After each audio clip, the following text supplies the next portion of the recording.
All right, ladies and gentlemen, welcome to another episode of the Irrational Confidence Podcast.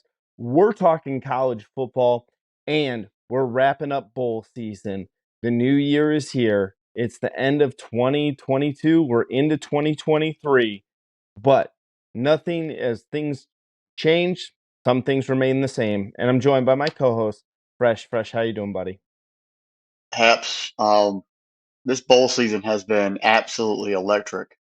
It has been a lot of close games, a lot of crazy, a lot of high scoring affairs, great efforts, but it kept everyone on the edge of their seat from very start to very finish. Yeah, it's been exciting as we've gone through the bowl season, starting all the way back in middle of December, all the way now through the second, and we're still recording this prior to the national title game happening. But all of the major bowls have taken place at this time. Fresh, let's just lead off here before we get kind of rolling into some of these individual bowls. After watching all bowl season, what comes to mind to you? Because I got something definitely that I've been thinking about, and finally, when I looked up the statistic to this, it kind of reinforced what I was thinking. So, tell me what your major takeaway was with bowl season this year. Players want to play.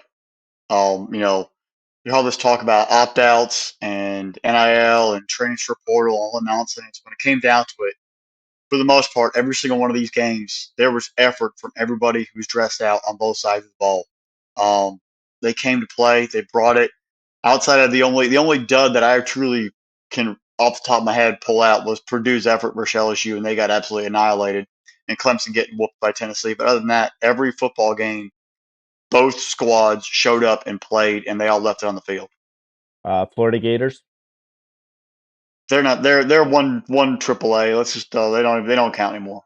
Yeah, the word that comes to my mind fresh is parity. And I think that for years the NCAA has always been looking for that parity between the conferences, between the programs there. Yeah, you're right. You're always going to have the SEC is going to be producing the most amount of bowl teams in there. But if when I went back and I pulled up conference records in bowl season so far. And like I said, we're recording this prior to the national title game. Big 12 and the SEC still technically have one more bowl game to play. But up until this point, like you look at this, and I'm just going to run through this here. The AC, let's go through the Power Five. The ACC is 5-4 in bowl season. The Big 12 is actually the worst conference this year, and they're 2-6. The Big 10 5-4. Pac-12 3-4, and then the SEC 6-5. What that's showing me is that the gaps amongst teams nationwide are starting to narrow quite a bit there. And that was the thing that I really was impressed with some of these bowl games that I watched, and how close these teams are, like how much we think highly of one team, and then all of a sudden, they're being taken to the last minute against a team that you thought maybe was overrated, or maybe, they really wouldn't show up for their bowl game. What do they really have to want to play for? And that kind of feeds into what you were saying there, that players want to play. If you're making it into this bowl game, if you're going to want to play this game, players want to play, and they're going to put it out there on the field, and they're going to give it their best because they want people to show up and want them to know their name. I mean, just a prime example. Earlier today, Tulane, their only lead was the go-ahead extra point very in the football game, where they kept playing against USC. They kept fighting the entire time. They know they had their moment, and they showed that they can compete on the highest level with Pac-12, runner-up and a Heisman Trophy winner. Yeah. All right, Fresh. Let's kind of bounce around here a little bit before we'll talk about what everyone wants us to talk about, I'm sure. But talk to me a little bit. Any huge takeaway? Let me maybe change this. Which team had gained the most going into 2023 out of bowl season? Gained the most going into 2023. I got a team in Um, my mind, but I want to see what you say. I'm going to go ahead and give the LSU Tigers. A lot of the guys returning. Daniel's coming back. And with all the players outside of Keishawn Butte who opted out, players who could have left or could have transferred, most of them staying around and buying into what Brian Kelly was selling. They're obviously going to have a decent recruiting class coming in. Probably going to get a couple kids in transfer portal. The way they came out versus Purdue, and they didn't just beat them, but they were firing all cylinders. Um, it wasn't the full Purdue team all year. O'Connell and Charlie Jones weren't there, and obviously their head coach wasn't there. But LSU came out to play, and they using that maybe as a building block going forward for next season, knowing that the SEC West doesn't have a Bryce Young or Will Anderson anymore. Obviously, Alabama's can still recruit and replace him, but we don't know who that quarterback's going to be. A&M they're a dumpster fire, and we don't know what they're going to get out of there. The two schools in Mississippi, you never know, but they have a chance right there, and they use this as their springboard. And it was very impressive what LSU did today, and how if they can keep that momentum going next year, they have some special things happening.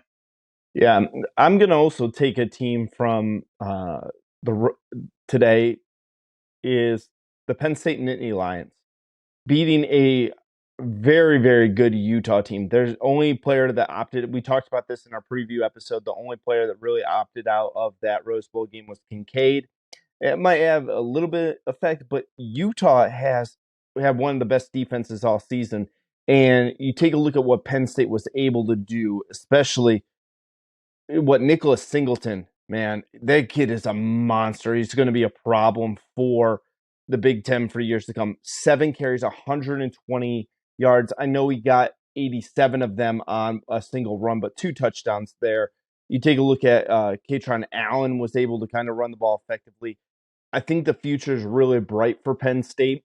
I think this is a great year for them walking into spring football. They can hang their hat 11-2. Both of their losses on the season were against 2 teams that made the college football playoff. They went to Pasadena.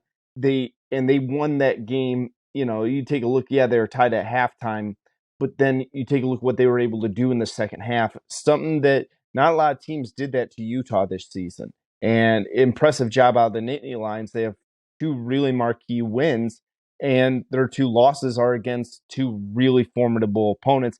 I think James Franklin did a great job this year. I think at the beginning of the year, we started off saying like a quiet Penn State team is a dangerous Penn State team. You ain't going to be quiet in Happy Valley anymore. Like, that's going to be a loud noise over there with that Nittany Lion team going into next season. We'll see what they can do in the Big Ten East too, as well, because are you going to be able to make that jump to being, are you going to be able to take out Michigan or Ohio State going into 2023? I mean, that's a great call there. The Big Ten is definitely going to have an interesting transition with Fickle now and Rule out in the West. Iowa getting McNamara in the transfer portal. Illinois building off of this year, and you look at what can Michigan State do. Ohio State building off what they have, and that's great success they put up this season.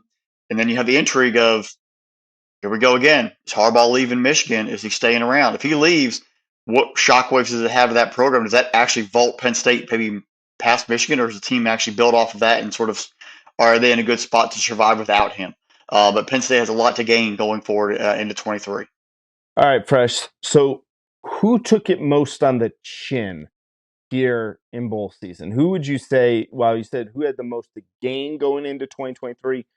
Who kind of sat there and said they need to really get into this offseason and lick their wounds? Well, you mentioned Florida, but I'm going to go with Clemson because that's a big thing in the ACC right now. And, that's supposed to be, Klubnik was supposed to have that game. And we all have seen Tennessee's defense struggle at times this season. And Cade Klubnik and that Clemson offense, Will Shipley and company, they couldn't do a thing. The Vols put it to him. The interceptions didn't really help. His mobility with his legs, which he's one of the top dual threat, coming in, he really didn't have that explosiveness. For having a week, basically having a month off, and winning the ACC and trying to build off that, you did not bring anything with you down to Miami, and it's kind of worrisome. If I'm a Clemson Tiger fan, the gap has definitely now shrunk, and your dominance over that league is no longer rock solid. Florida State has shown improvement. NC State has been there hanging around. North Carolina with Drake May is going to be something to build off of. Pitt, the way that they played and the way they competed and beat UCLA, that's going to be something to worry about. You never know if that, how the 2 teams in Virginia, if they can get some players to move around. Syracuse had a great year. The 8 in Louisville, having a new coach coming in and really see how they're going to sort of build off. Their stranglehold on the ACC is definitely loose, and if if this is a missed cycle with all the players leaving, Breezy probably going to, join that group and head off to the NFL. They are really going to be hurting. And the equality, you said parity earlier, the parity in the ACC is going to be really prevalent.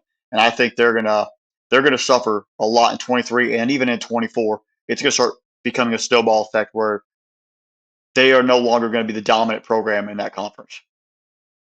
I'm going to say something that a lot of people aren't going to like. And these two teams, I have two teams because these two teams are connected with each other. And these two teams are going to be, I've always been connected with each other. And they're going to be connected to each other going forward. I think the two teams that need this offseason more than anything else are the Texas Longhorns and the Oklahoma Sooners. You take a look at what they did this season. Texas, 2 years ago, they didn't make a bowl game. This year, they wind up going 8-5. Again, you had some nice wins there along the way that you took Bama to the very end of that game. People will say if Quinn Ewers doesn't get hurt in that game, that they probably upset Bama in that game. Who knows? Didn't play out that way. Oklahoma. We think Brett Venables is the right guy, but I'm going to be honest with you, 6-7 is not acceptable in Norman, Oklahoma. And I know that you are not going to get another year of 6-7 next year. Heck, I don't even know if you're going to survive an 8-5 year in Oklahoma there. Those two programs right there just eat, sleep, breathe football all the time. And the fact is that you're going to the SEC in a year or two from now, depending on how everything works out with those TV contracts and whether or not Texas and Oklahoma get let out early. What you've shown is that those two programs are not ready for the SEC.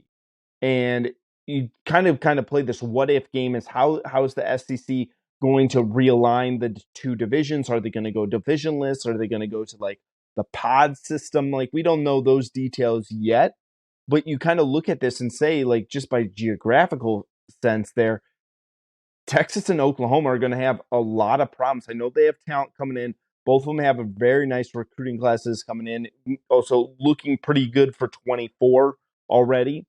But are they truly prepared for the week in, week out grind that happens in the SEC? I don't think so. I don't think so. And especially 8-5 and 6-7, that doesn't cut it. And the scary thing is that Oklahoma actually looked better in their bowl game than Texas did. They actually showed up and played with fight against Florida State. Man, if they had defense in the last drive, they might even pull off the upset. Texas looked completely disorganized, distracted. They were a mess versus Washington. And in a game where you're playing in San Antonio, an hour maybe from Austin, if you're lucky, it's a home game. And you come out flat, you look terrible.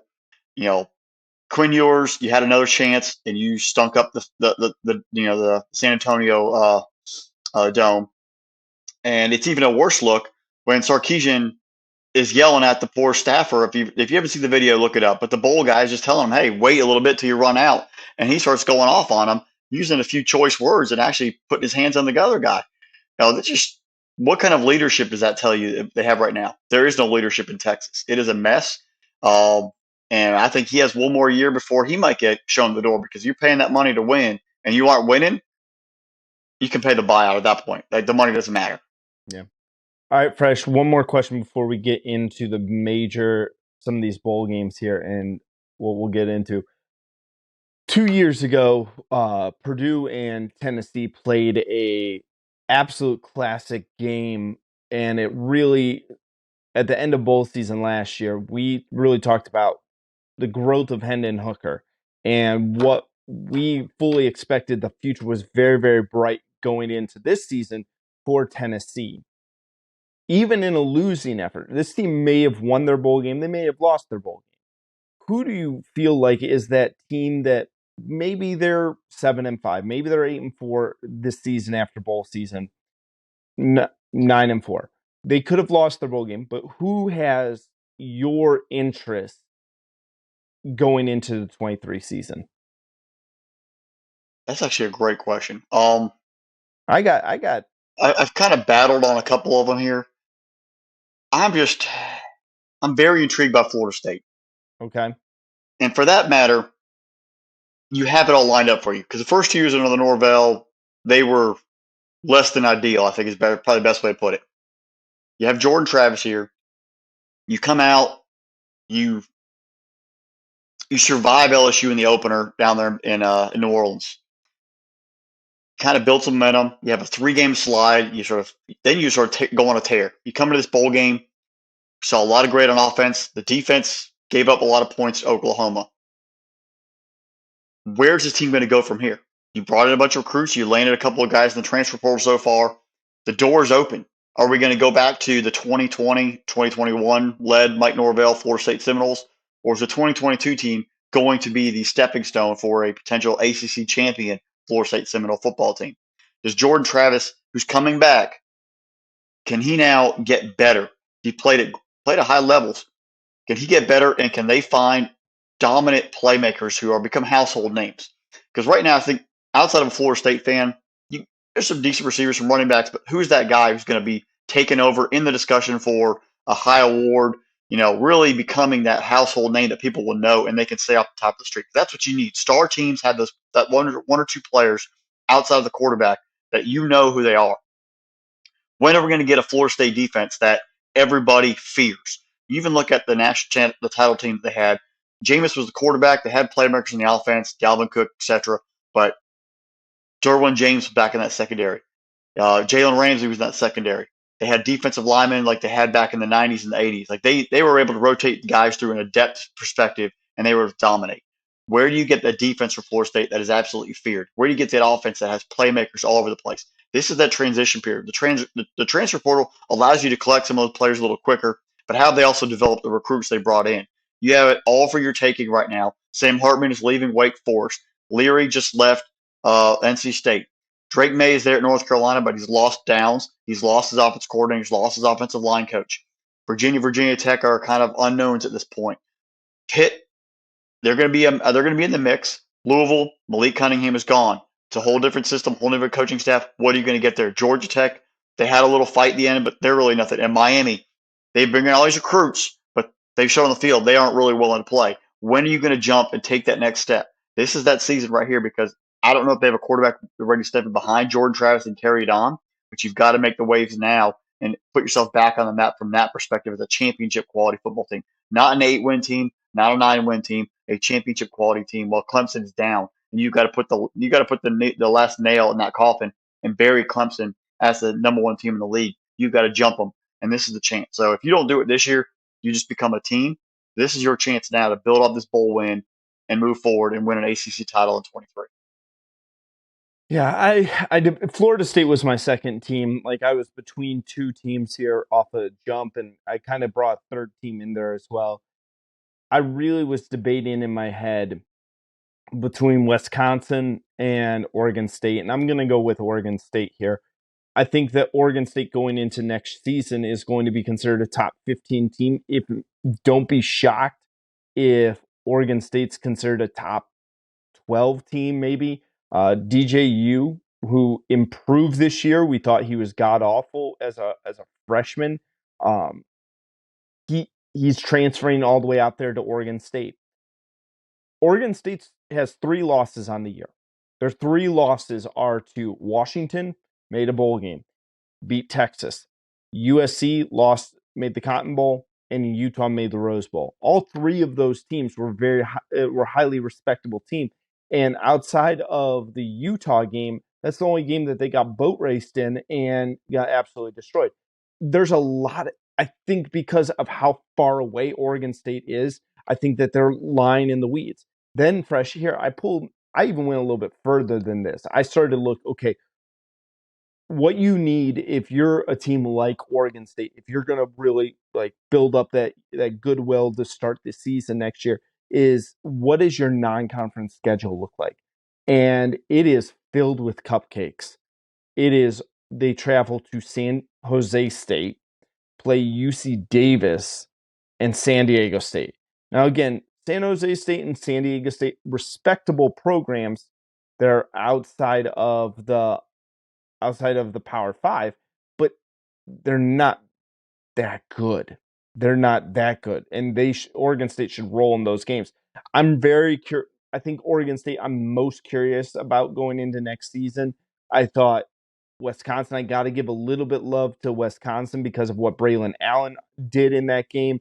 On top of that, they're getting a hell of a coach in Luke Fickell.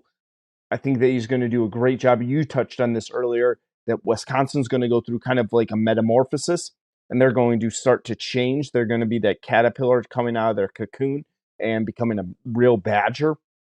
I know that's not how science works, folks, but that's the comparison I'm going to use here. You're really looking at something special that's going to be over there in Camp Randall. I don't know how long it's going to take. I don't think that they will go from 7-6 to maybe 12-1 next year or 11-2, something along those lines. But I'm interested to see what happens there in Wisconsin as well. When we look at the Badgers, they're already Tanner Mordecai from SMU is rumored to be in transferring to Wisconsin. They already got Evers, their 4-star quarterback from Oklahoma.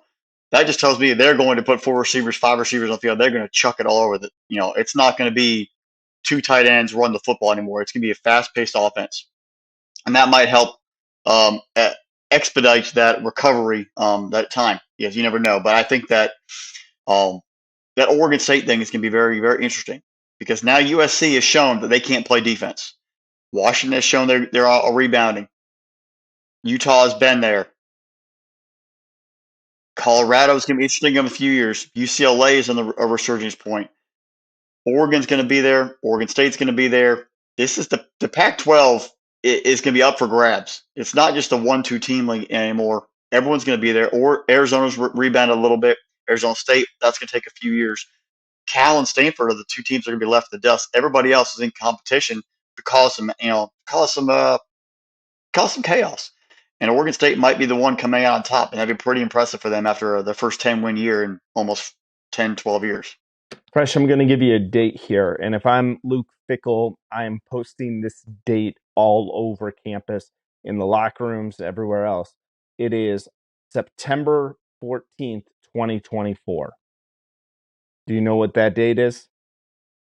That is a Saturday in the early fall, and they're probably playing Ohio State. Nope. That is when the Alabama Crimson Tide travel all the way north to Wisconsin to play at Camp Randall. That is, if I'm Luke Fickell, that's going to be my announcement game. Like, you get the goodwill season next year where it's all about getting his guys in, learning his system. That's the game. That is the first show up game. Like, you get Western Michigan week 1, South Dakota week 2, and then you have Alabama coming up to Camp Randall that third week of the season. If I'm Luke Fickell, September 14th, 2024, that's the big one. That's the one that we're going to announce ourselves to the rest of the country. But, maybe they'll do it a little bit ahead of time. Hey, that's a deep take right there. That's a deep take, Haps. And that's extra level intelligence and analysis right there. Yeah, I just want to make sure that, people don't think we're just some unintelligent idiots that just do this for giggles. I'm just a grown man named Fresh. Just don't forget that. Yeah, don't worry. Hey, at least they like you, though. They don't like me as much. All right, let's get to what we've been kind of putting off here, but that's the interesting stuff to talk about because that's what we go in there.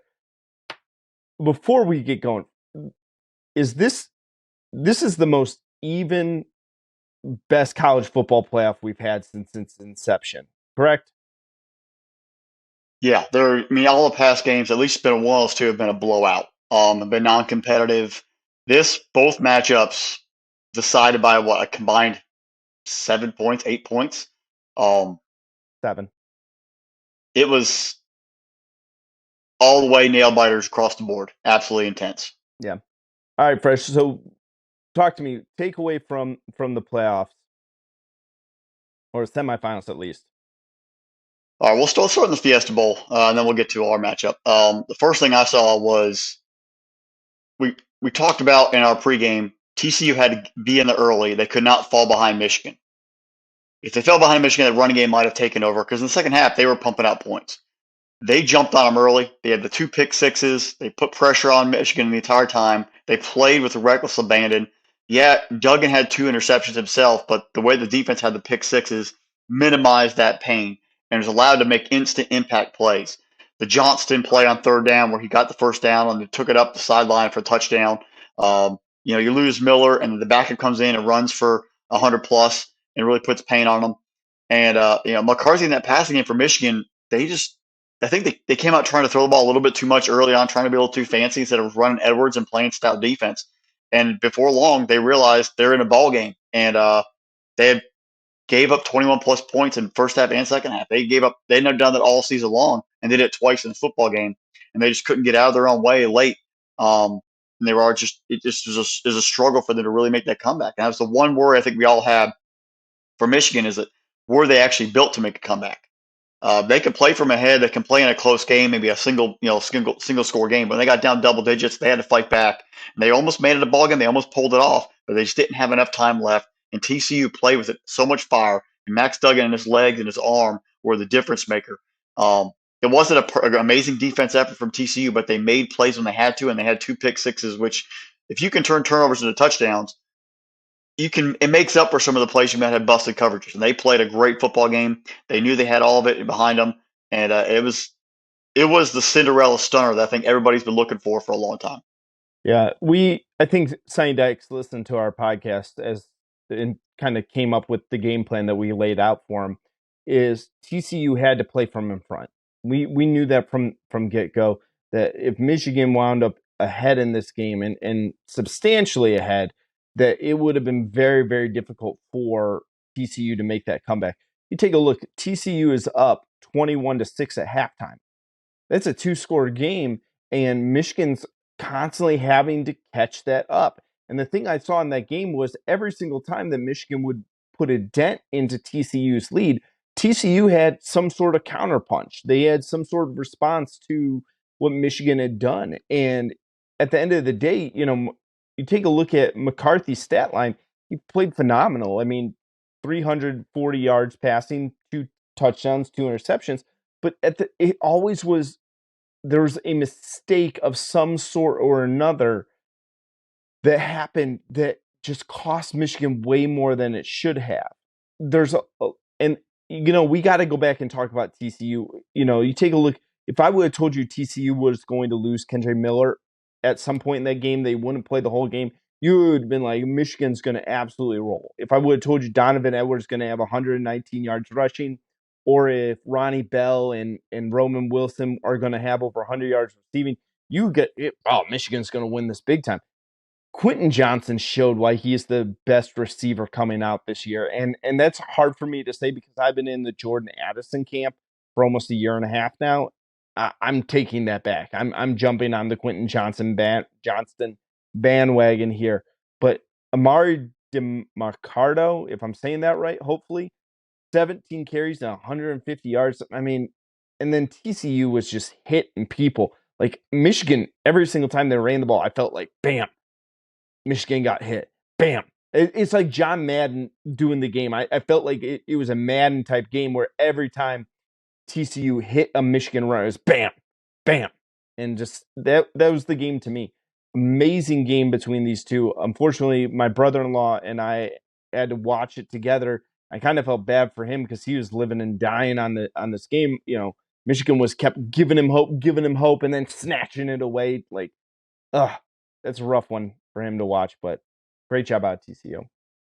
I mean, we've been up and down on TCU. We've been excited to see them coming in. We just didn't know if they had the full medal to hang with Michigan. They proved all of us wrong. I think they proved the entire country wrong.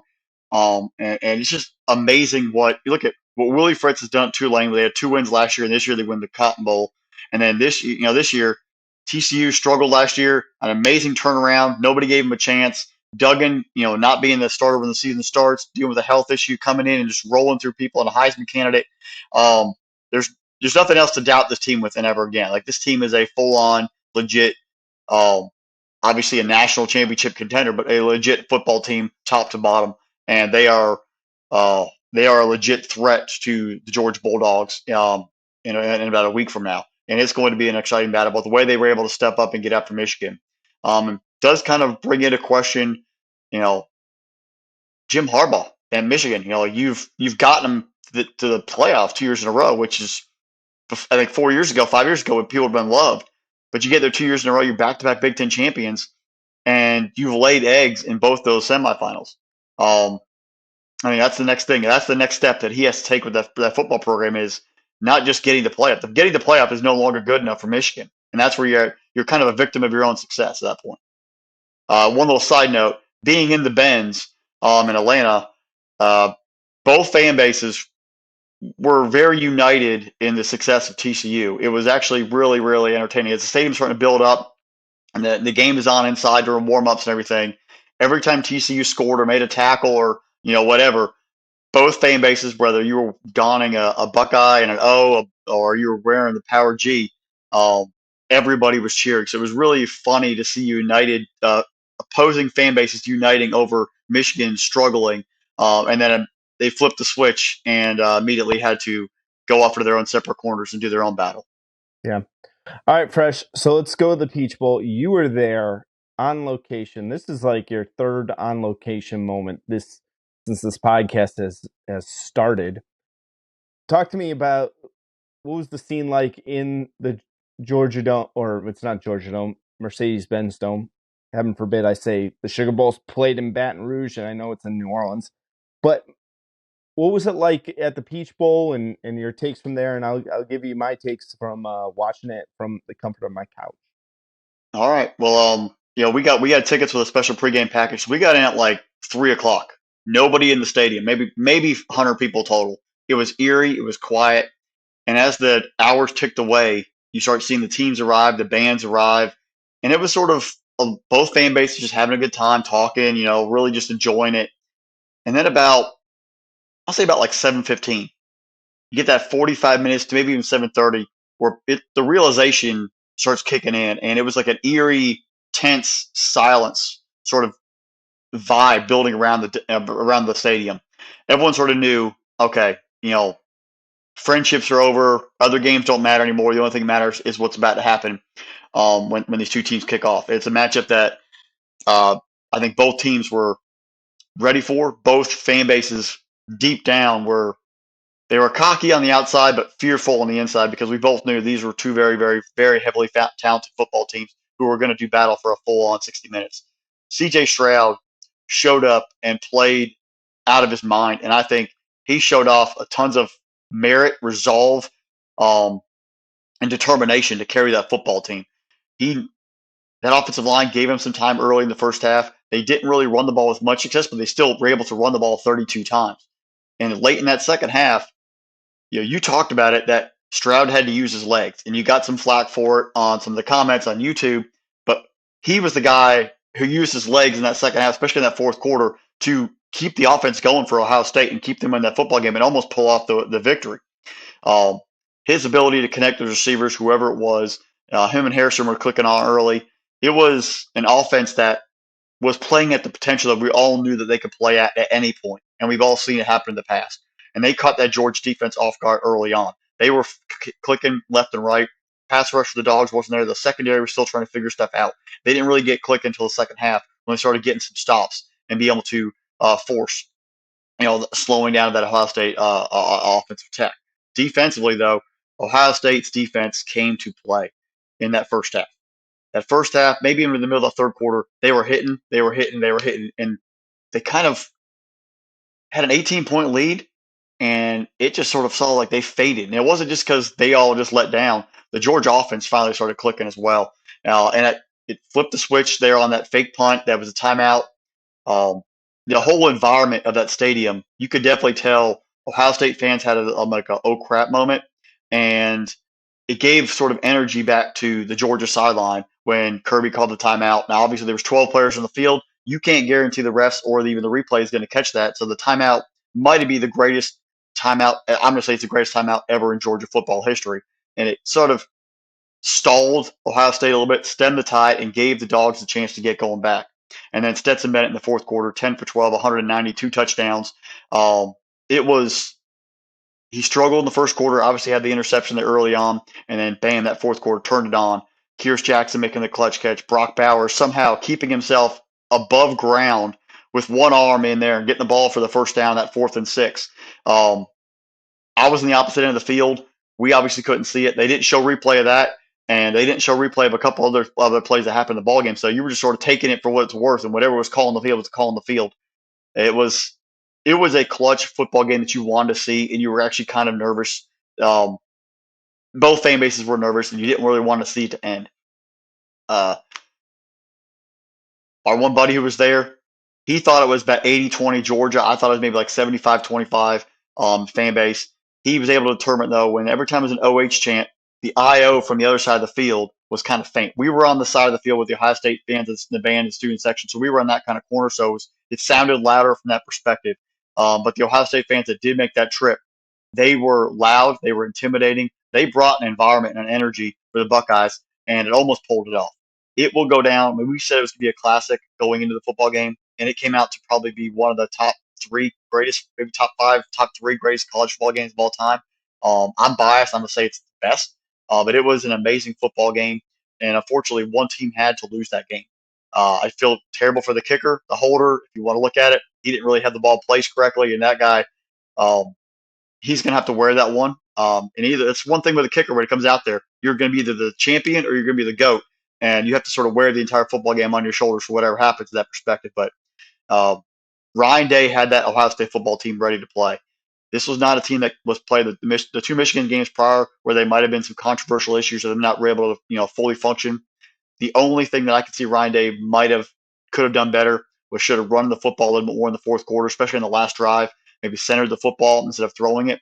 But he had Ohio State ready to play. The coaches had them ready to play, and they showed why they are a legit threat going forward. And I think it's only going to get they're going to stay in their powerhouse perspective. And I think this is actually going to be better for Ohio State going forward. They were so close, and they know that they have so much talent in the football team to build. But in the end, um, Dogs took care of business. Stetson Bennett making throws, guys making plays, defense getting stops when they have to. A resilient football team that showed they can come back when they're down. I don't know how they're going to be able to recover emotionally and be prepared for TCU in a week because that was a very draining football game when you fight back that far and have a kick go left and sort of collect your emotions, get back to practice, and then focus on a new team. That is going to be a very draining moment. I'm comparing it to the Oklahoma Georgia Rose Bowl where the Dogs went out there, won it in double overtime on the walk off, and had to recollect themselves to play a national championship game a week later versus Alabama. And they were kind of running on fumes there in the fourth quarter. How are they going to be able to respond and collect themselves, get the energy, get their emotions ready for TCU in a week? That's going to be the biggest factor.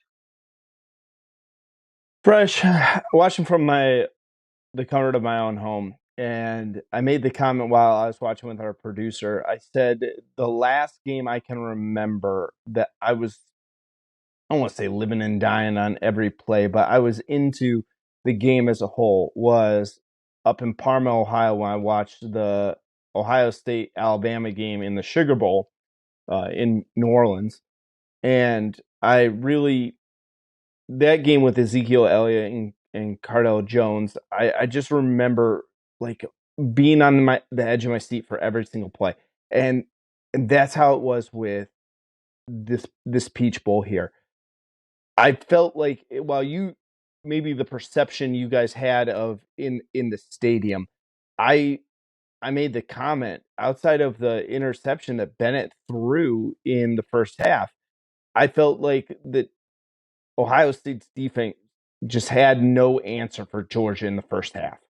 I felt like when Georgia wanted to do something, they got to do it. Like every single time they just couldn't Ohio State just couldn't get off the field with Georgia, and somehow the Buckeyes wound up being up 20-24 at halftime.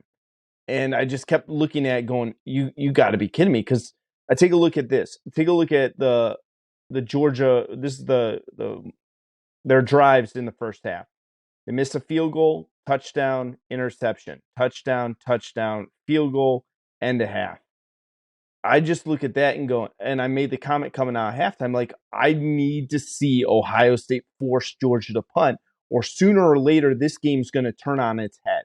And Georgia's going to eventually show why they are the defending national champions. And they had already done that. They had shown that this is the reason why they won the national title last year. I know we keep saying this. We can't compare the 21 team with the 22 team because it's disrespectful to both of those teams. Like, they're so different. And this game like proved to me that this was different. If Ohio State would have put up 41 on the 21 team, I don't think Georgia wins this game. I don't think they have the offense to do this. If Ohio State had any type of a defense in this Georgia team is based on an offense this year. And that was the thing I really took away with. I walked away going, Kenny McIntosh was the one that really impressed me. I really walked away having a lot of respect for Kenny McIntosh. And I felt really bad to see Darnell Washington go down because I think that kind of changed the scope of the Georgia offense there.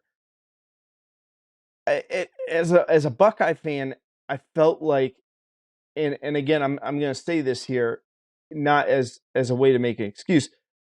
I felt like in every football game, there's breaks, and there's a bang bang call. It could be it can go one way or another, and I felt like the entire time, all of those 50-50 plays went to Georgia. I just felt like every time you got the advantage of it, like if Kirby Smart is a half a second slower on that timeout, that's a first down. Ohio State can run off the clock. Game's over.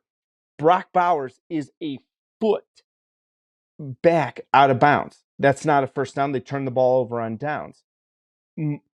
I will say I would love for someone to sit down and explain to me the non-call on Harrison in the end zone, because if it's not targeting, then why wasn't it defenseless receiver?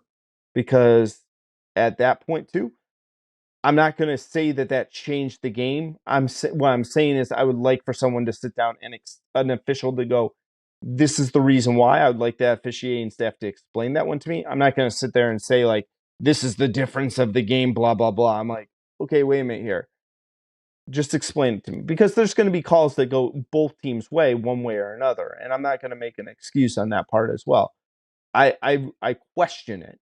I'm raising the question. I'm not calling it for anything different there. But you know what? Stetson Bennett is going to go down and live in infamy as one of the greatest college quarterbacks of all time. What he did with Georgia in 21, what he's done with Georgia in 22 here. I know you feel a little bit nervous as a Georgia fan going into the TCU game. I'm going to tell you, I watched both of these games in their entirety. I didn't miss a single play. I went to the bathroom during halftime and timeouts. I did not miss a single play. As much as you want to say that TCU just put up 51 on Michigan, listen, Georgia's got a three-headed rushing attack still. TCU is not going to be able to match up with Brock Bowers. I will be shocked. And again, we still got to do our deep dive preview. I will be shocked if Georgia's not up by 3 touchdowns at halftime. I really feel like this Peach Bowl should have been for the title. Oh, I think everyone in that stadium, when TCU won that ball game, the life of both fan bases, that's why I said they sort of cheery, because everyone kind of knew the winner was going to be in a good spot to compete for a national title.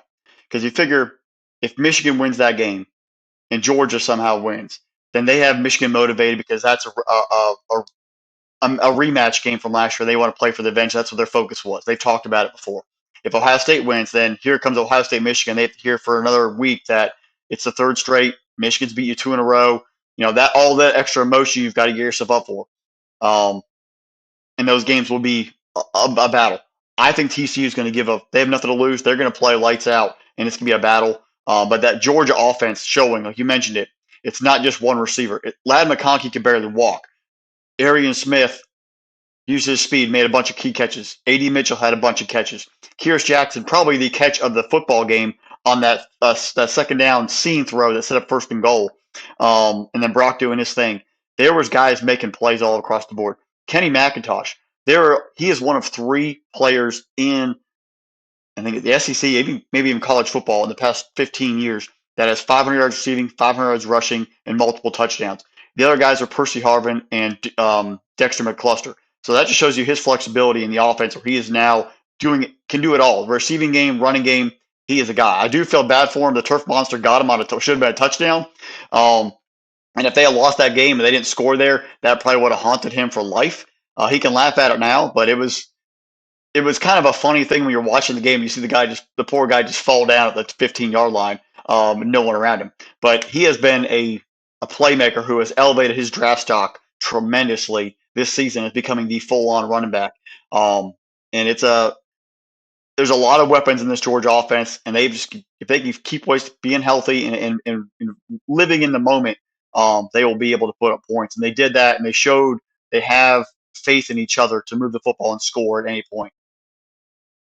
Yeah, and the thing I took away walking out of this, it took me a while because as I've really was just bummed.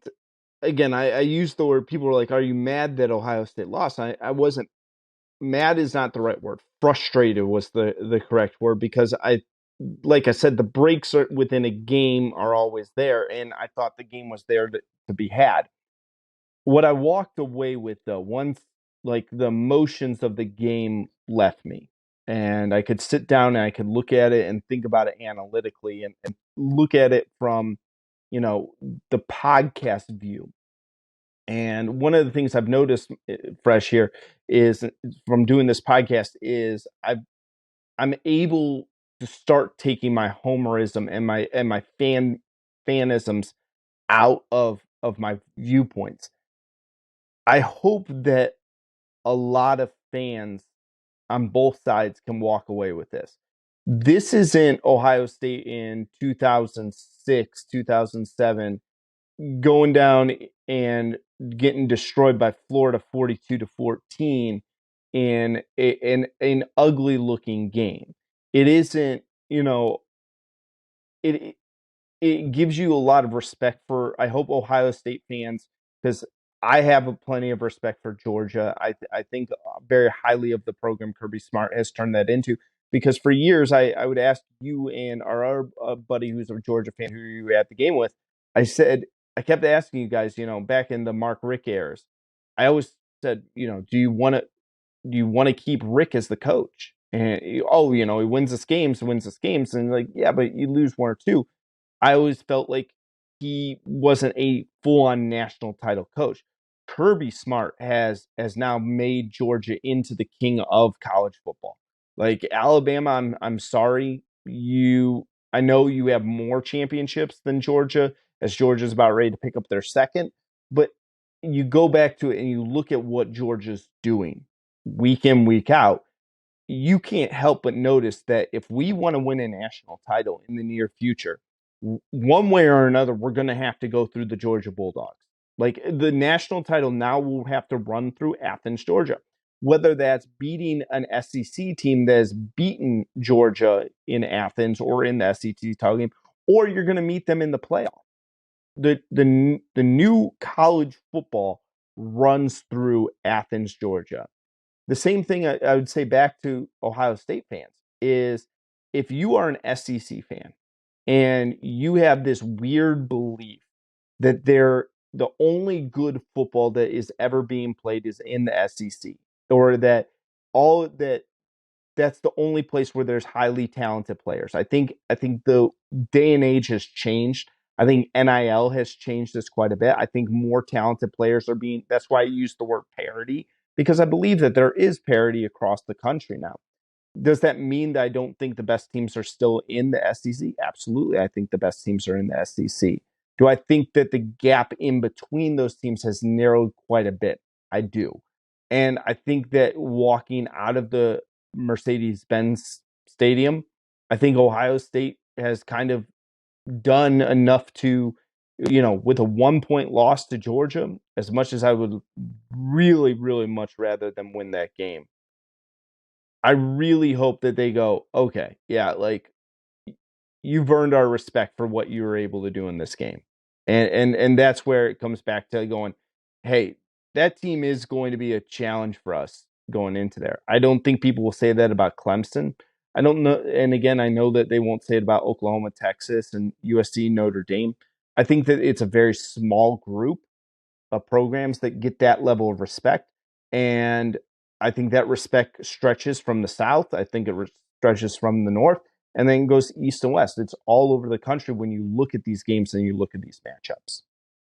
I mean, Ohio State, they might as well be an SEC team from the talent at every level. Like there's no gap at anything when it comes to them. They have elite talent. They recruit elite every single year, and they come to play. Um, it's it's a reason why I didn't really want to play them last year because I kind of like I knew that we would have a game like this coming down the road at some point. It was an epic battle, and emotionally for the players to come down off that, and whatever side you're on is going to be tough. But even for the fans, I know I left the game with our buddy Parks, and the two of us did not talk about the game on the way home. Back to the house, we did not talk about it on our drive back from Atlanta to Jacksonville on Sunday, um, because close games are the ones that you think about the 3 or 4 or 5 plays that were the deciding factors. Blowouts, you can shake those off in 10 seconds and you move on with them. The close games are the ones that stick with you, and you know how close you were, and how maybe fortunate you were. Also, some situations. Uh, it is it was an epic game. People say USC Texas national championship game was awesome, or the Alabama Georgia game in 2017, which the overtime, two at a Devonta Smith walk off, and some others maybe farther back in the past, maybe like the Nebraska Miami game where they go for two and they don't get it. Um, but this game, modern times, showed you two elite football teams, two coaching staffs that were prepared, um, and playing on emotion, and every play mattered, and it was epic, and probably it will be remembered for decades to come. Now, there's one thing you talk about Georgia being the standard going forward. You're not the standard until you win the championship.